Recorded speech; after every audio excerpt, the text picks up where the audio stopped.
But you know, that kind of, I think, gives a lot of, that kind of shows you where his motivations are, or what his spite-driven rhetoric comes from, where his spite-driven rhetoric comes from. You know what I mean? Murray begins our coverage with the very latest on these new charges, Sarah, out of seemingly nowhere. What do we know? Yeah, John, I mean, I think obviously the biggest deal in this is Donald Trump is already facing several charges. Now he's facing several more. One of them is another willful retention of documents charge. It's related to that very sensitive Iran document that we've talked about before that he showed to people in a meeting. We'll talk more about that in a second. But the other ones are related to what prosecutors say is this alleged scheme to try to delete surveillance video. Those are altering, destroying, mutilating, or concealing an object, and corruptly altering, destroying, mutilating, or concealing a document, record, or other object. And as they lay it out in the indictment, essentially, there's this new aide that we're hearing of, Carlos de Oliveira, who is now a defendant in this case, who Trump appears to tap as part of this scheme to try to delete the surveillance video.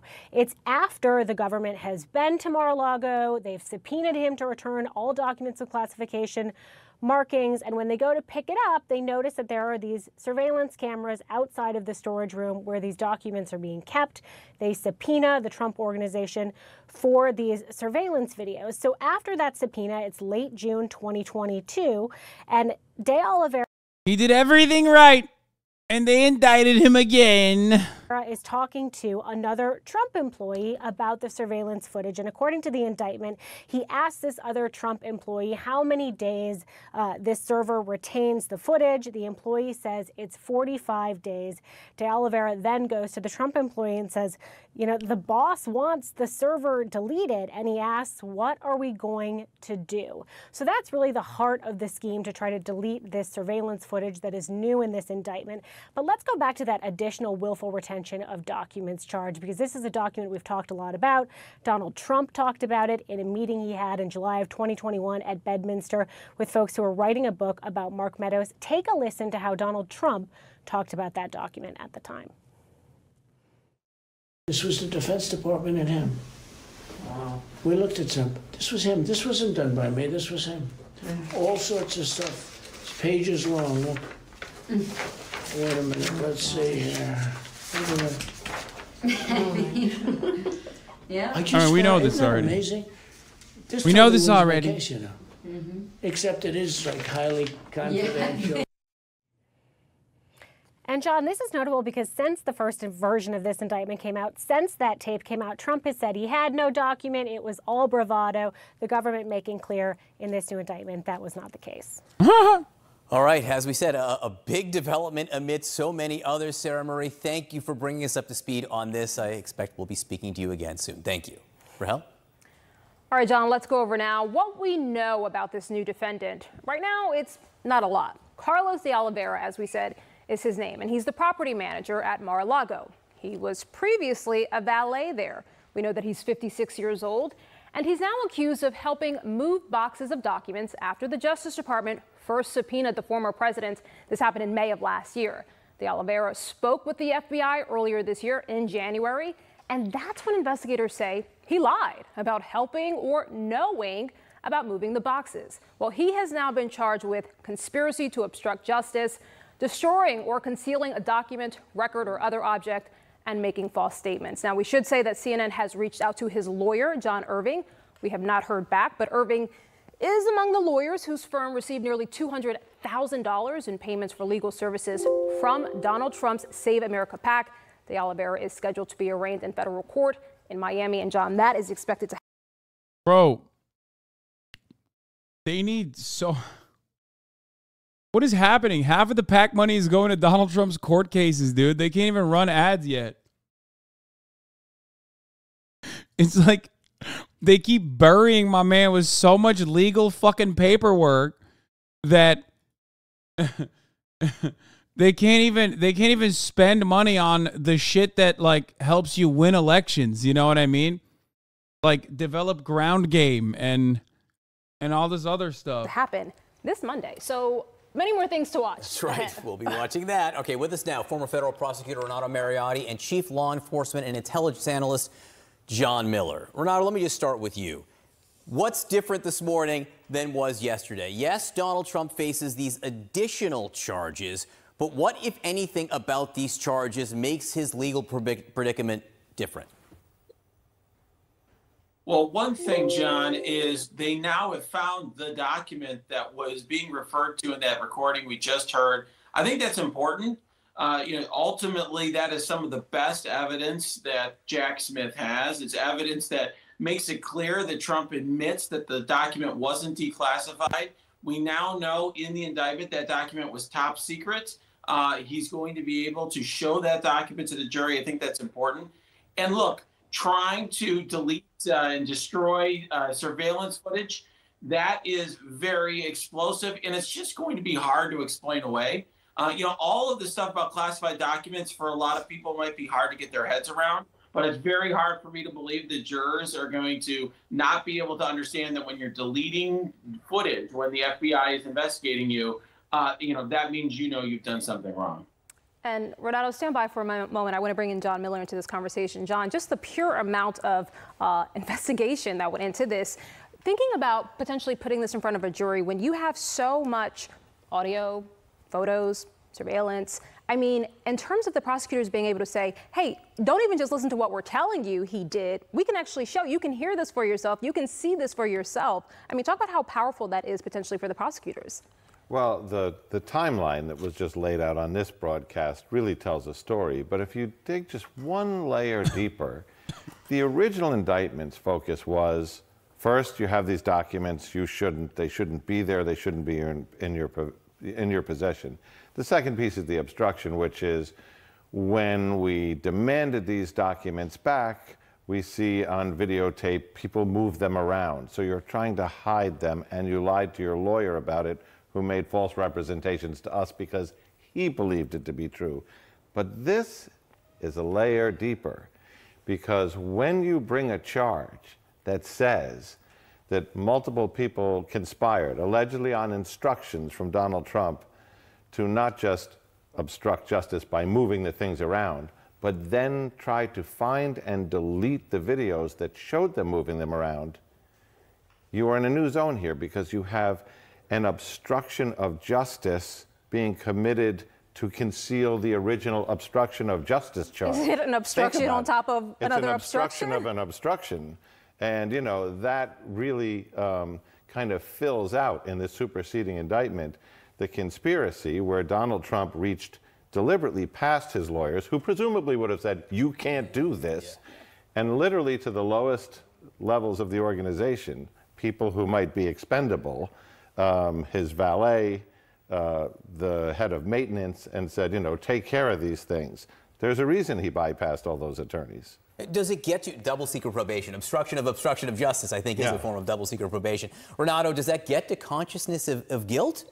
Does it affect some of the other aspects of the case? I think it does. I think, first of all, it's going to affect the evidence that can be introduced under the rules of evidence. A lot more statements, I think, are going to come in. But I think importantly, I think ultimately at the end of the day, John, that jurors, when they look at a case like this or any serious case, what they're really interested in is, was the defendant in on it? Was he doing something illegal, wrong? And for someone like Donald Trump, who was the president of the United States, he's going to be trying to argue that he thought what he was doing was fine and right all along. This is something that everybody knows is not okay. Everyone knows is illegal. And I think that's why it's a very powerful piece of evidence. I can see why prosecutors were willing to even risk delaying the case in order to add it. Renato, let me ask, do you think that the special counsel's office likely knew that this was potentially coming a few weeks ago when they pushed for that December, which a lot of people said was a very ambitious start date? Do you think they had this in the back of their minds? And I wonder sort of how that plays in terms of the ultimate start date. Great question. I actually think that this superseding indictment represents a tactical call by Jack Smith that he does not think that he's going to be able to speed this trial out, and get it done before the election. So he made a decision that he might as well have all of his bullets in his gun. In other words, this is not something you do if you're trying to get this done quickly before the election. I think he took his shot at that, and that did not work. Aileen Cannon said, no, we're going to do this in May. Realistically, I think any experienced criminal defense attorney knows not hard to push a May trial, a few months or more. And so practically speaking, that was very remote possibility. And here he has an opportunity to get a potential flipper, if Oliveira feels, pressured on this, and of course, some very important additional evidence. Now to Ed O'Keefe in Iowa, where the former president will be tonight.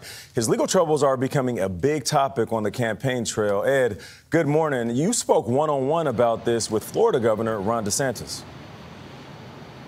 Telling us he thinks the former president's legal issues are merely a distraction for voters. And amid signs of trouble for the DeSantis campaign, he insists they're now in good shape, with plans to continue meeting with people in early voting states. I'm drinking hard Mountain Dew, yes.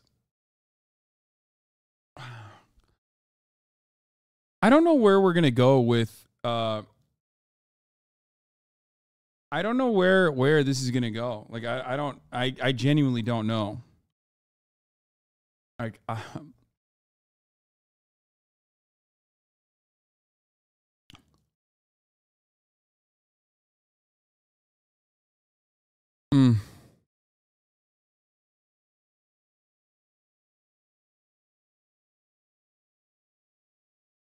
feel like I'm short-circuiting a little bit. I'm sorry.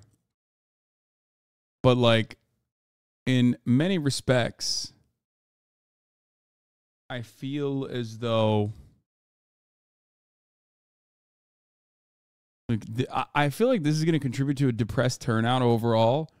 Ultimately, we're getting to a point where, like, it's just going to be like 30,000 people living exclusively in suburbs that are either A, allowed to vote, or B, interested in voting at all. Like, on the one hand, you got Donald Trump and all of his legal troubles.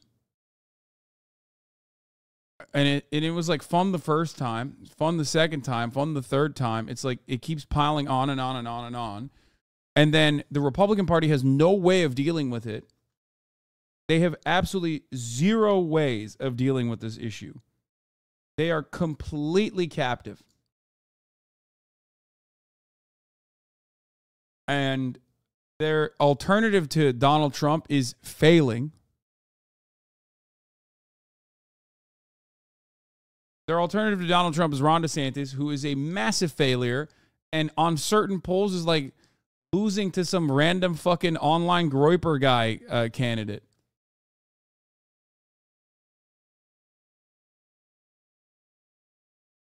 And with Donald Trump failed already in the election. Donald Trump failed in the midterms, right?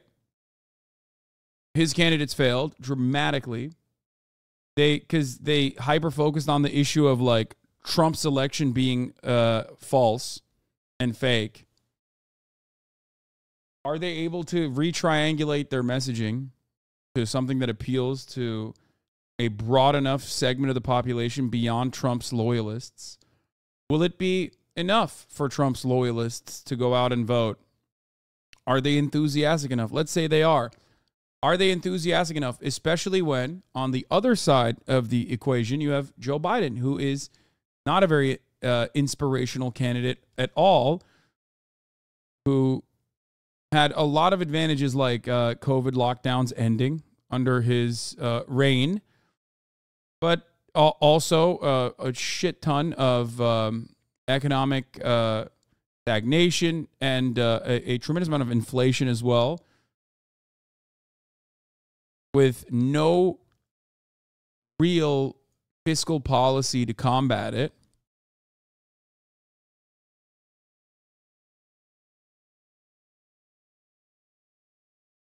I just don't see the election turnout being like, I see the election turnout being like incredibly small in comparison to the last one.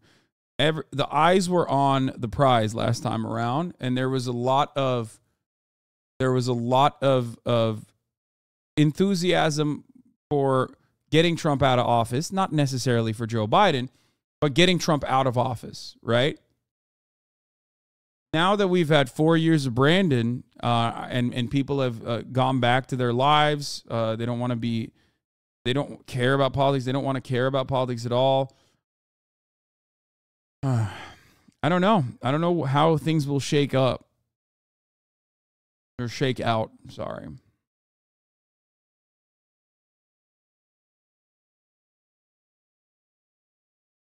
Meanwhile, in Brandon's America, inflation is at 3%. Second quarter GDP growth is 2.4%. Unemployment is 3.7%. Months of unemployment down 4%. New jobs, 13.2 million. New jobs 2019, 4.7 million. New manufacturing jobs, 800,000. Prime age in work, 25 to 54, is 83%. Inflation adjusted wages from 2020, plus 2.7%.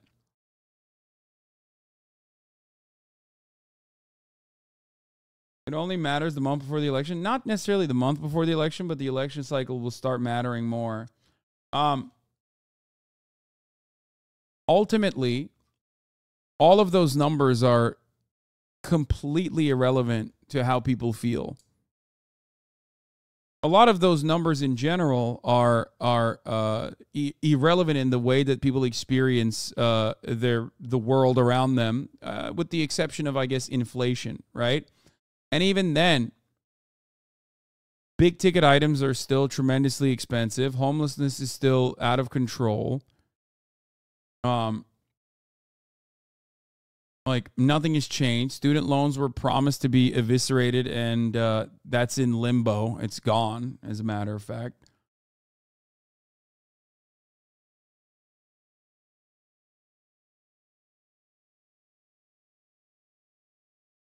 It's just like,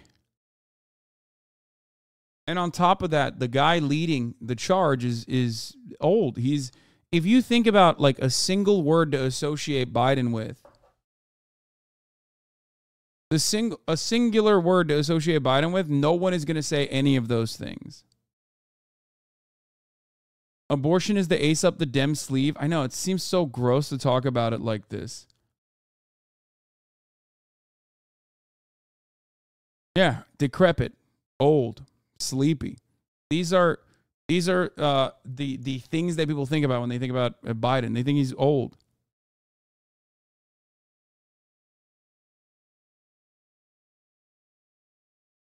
Good time for a third-party candidate? Yeah, good luck.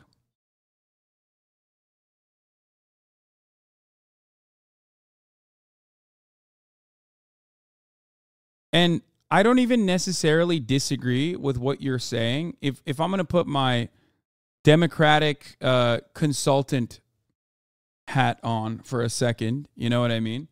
Because we are ultimately talking about electoral politics, right? If I'm a liberal consultant, I'm trying to fucking push the abortion conversation over and over again, and I'm trying to show that I've done a lot to protect it, to protect the rights that people should have with respect to medical privacy, and allow people to go out and get health care, whether it be an abortion or whether it be any kind of gender affirming care. Instead of just telling Democrats to just kick back, and watch the world burn with the hopes that people will have enough cognizance to recognize that Republicans are doing all of this.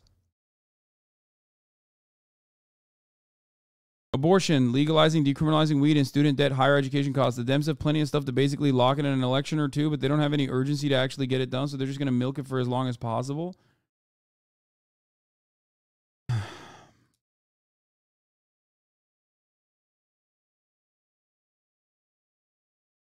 Have you not seen the horror stories of transition children? How can you say that? They have no authority to forgive loans. It was a false lie to get votes. Mitch McConnell needs to go too. I love when like a Republican who thinks he's smarter than the average Republican comes into this chat and just starts spewing shit. Like, he's not as dumb as like, this one is not as dumb as like the average Republican who'd be like, I don't think you understand. Biden's a pedophile vampire and he needs his fresh baby adrenochrome pronto. They're gonna wheel out a clone to defend against democracy. Like, I love, instead of doing that, he's like, well, technically, they have no authority to forgive loans. It was a false lie to get votes. Yes, they do. They did. And they still do. You are so fucking dumb for claiming that they do not have the authority to forgive loans. Biden has forgiven certain loans, for example. Yes, the Secretary of Education can do that, okay? Biden can direct the Secretary of Education to do that. It's ridiculous. That's number one. Mitch McConnell needs to go too. Yeah, he's old. He sucks. He's awful. And then, have you not seen the horror stories of transition children? How can you say that? Is just your own news feed constantly pummeling insane amounts of anti-trans propaganda to you, okay? Don't hit me with a just curious after saying some psychotic right-wing unhinged bullshit, okay? Far more minors get surgery, like actual plastic surgery, corrective surgery, ultimately, on non-trans issues. The only reason why you care about the trans thing is because you've read articles on the same, like, 3 people that were forcibly or on their own detransitioned, okay? And the New York Times and every other fucking outlet is constantly talking about that on repeat as though this is the norm. And there's no children that have, like, quote unquote transitioned regardless. It's just like I'm trying to even understand your narrative here.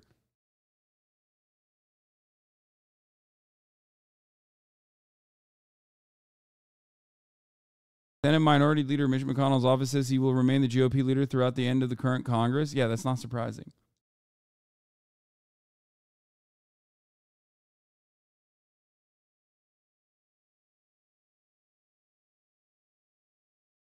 My family friend's kid had genital surgery to correct a defect to make it look like other males, so make life easier for him. It was early 2000s. No one cared it was a trans issue. No one even cared about the trans issue until it was brought up to the public to be an issue for people to get mad at. All of this was carefully crafted by, like, Christian family lobbyist groups. They found a more successful strategy to latch onto.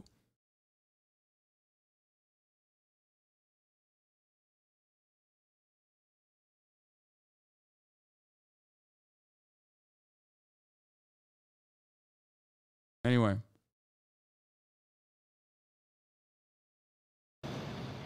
Former President Donald Trump's double-digit lead isn't stopping his 2 closest opponents. I believe his 2 closest opponents are just so far out. They're so far. America can do for anyone what she's done for me. We're not getting a mulligan on 2024. Florida Republican Governor Ron DeSantis and South Carolina Senator Tim Scott know Trump's legal woes hang over the race, but neither directly attacks him. What should Republican caucus goers here in Iowa, Republican primary voters across the country make of what's going on? What we all should be very concerned about is the weaponization of the Department of Justice. We should be very careful on how we use immense power against political opponents. At the end of the day, the election's got to be about the future. Among Iowa Republicans, polls show DeSantis holding in second place with Scott now in third. But DeSantis... Damn, dude, by the way, this is an Iowa Republican poll, not even a national one. And even then, Big Homie is pumping numbers in Iowa. He's like literally kissing babies, kissing cows, whatever. 16%. Devastating. But DeSantis had to trim back his campaign staff this week and is going for smaller or... Yeah, he downsized his campaign by 1/3, which is massive. And also on top of that, like, if he wasn't propped up as the institutional, normal Republican candidate against Donald Trump, do you really think CBS Mornings would be covering it like this? It's crazy to me that they're not ripping his asshole into shreds by being like, remember the Nazis that DeSantis keeps hiring on accident that keep doing Nazi propaganda on his fucking campaign over and over again? Come on now.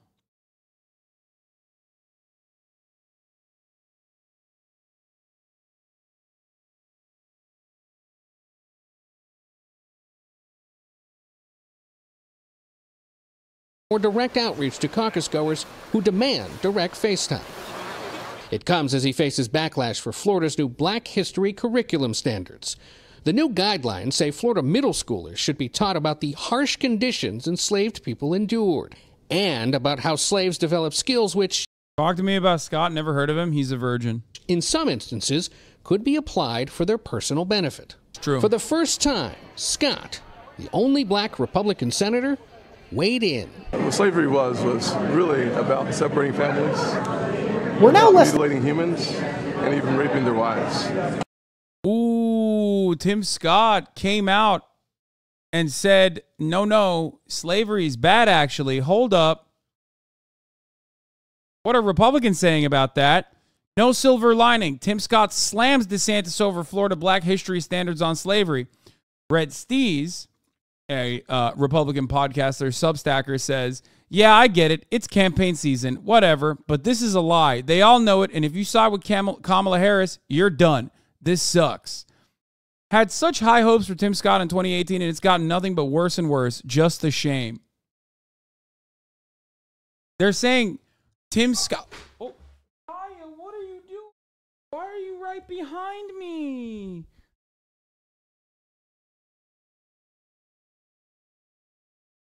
Oh my God. It's so funny. I go back a little bit and she goes, up! And she jumped up and immediately sat back down and got even closer.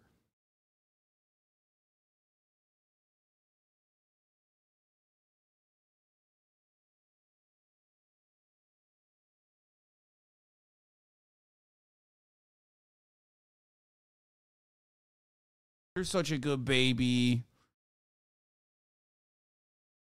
I'm giving her apology pets. Is she hiding under your chair? My dog does that. You have to be paranoid every time you scoot your chair. Yeah. First of all, who the fuck has high hopes for Tim Scott? Like, oh, dude, I love Tim Scott. Big fan. But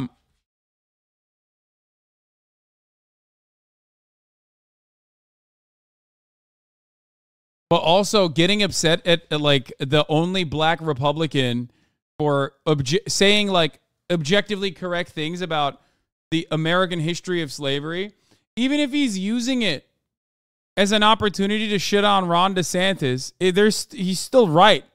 But saying he's woke for saying that is so awesome. It was devastating. So I would hope that every person in our country... That racist apparently who stopped when a black man said slavery is bad. Yeah, I love that. He's like, I had such high hopes for Tim Scott in 2018, and then he said slavery is just objectively bad. There were no silver linings to slavery. Fucked up, man. You really fucked up. To be fair, though, that is exactly what Tim Scott's role is. So, of course, the Republicans are going to be like, wait a minute, what the fuck? That's not what you're supposed to do.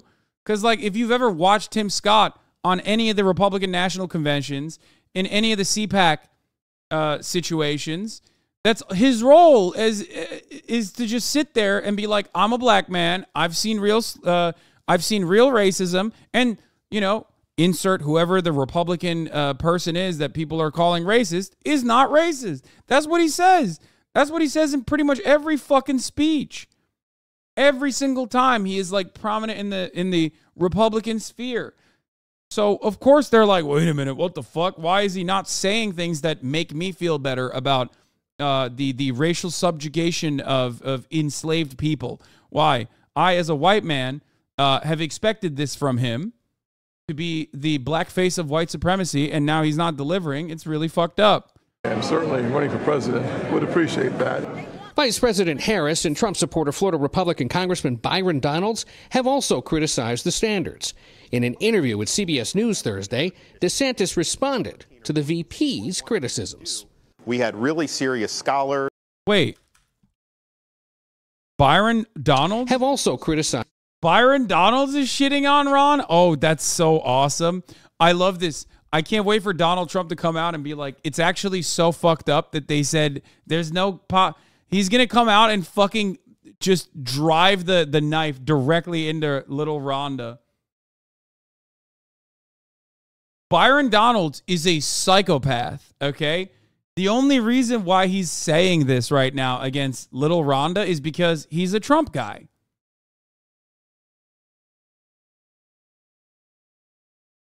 That's it. He's a Trump guy. He saw the tea leaves. He's a Trump guy, and he saw this is a good opening to shit on little Rhonda a little bit further.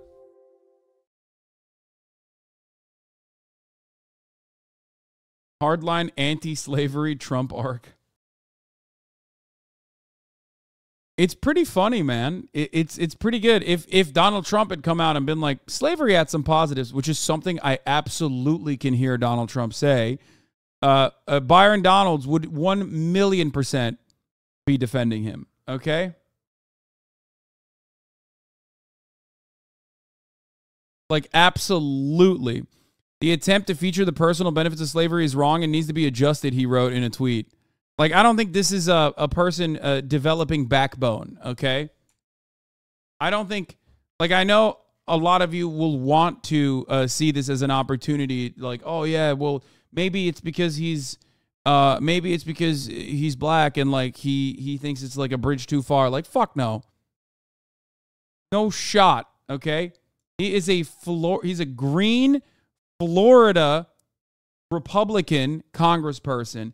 0% chance that he's saying that because he grew a backbone. He just saw how ill-received it was, even with Fox News coming out and trying to do coverage by, like, engaging with Kamala Harris's rhetoric on it and being like, Kamala Harris is stupid for saying that slavery has no positives. You just can't say that.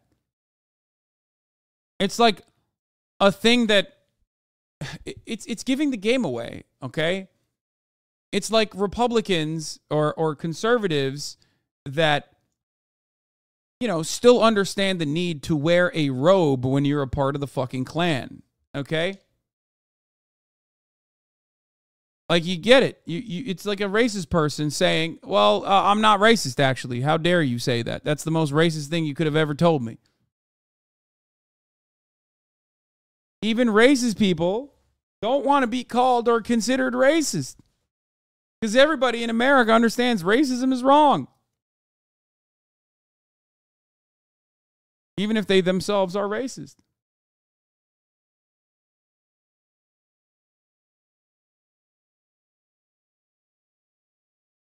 Anyway, Byron Donalds said in his tweet that the new African-American learning standards are generally robust and accurate. He added that highlighting the benefits of slavery wasn't the goal.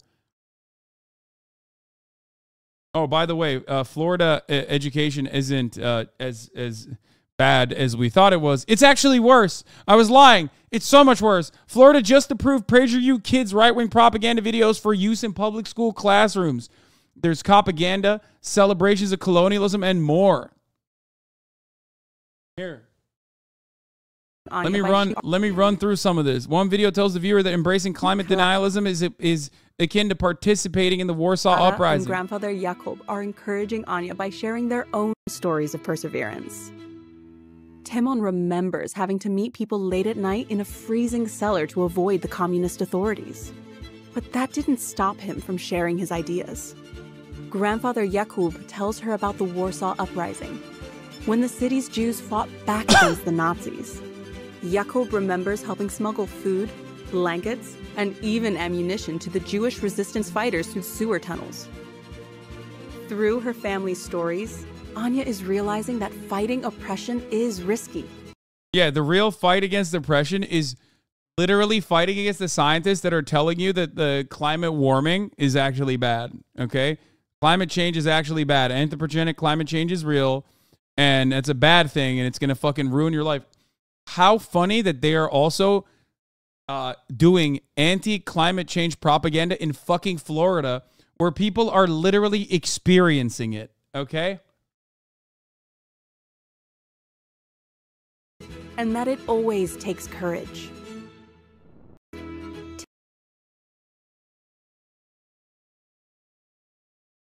Oh, was Jesus a socialist? God, PragerU is so good. It's true. Here in my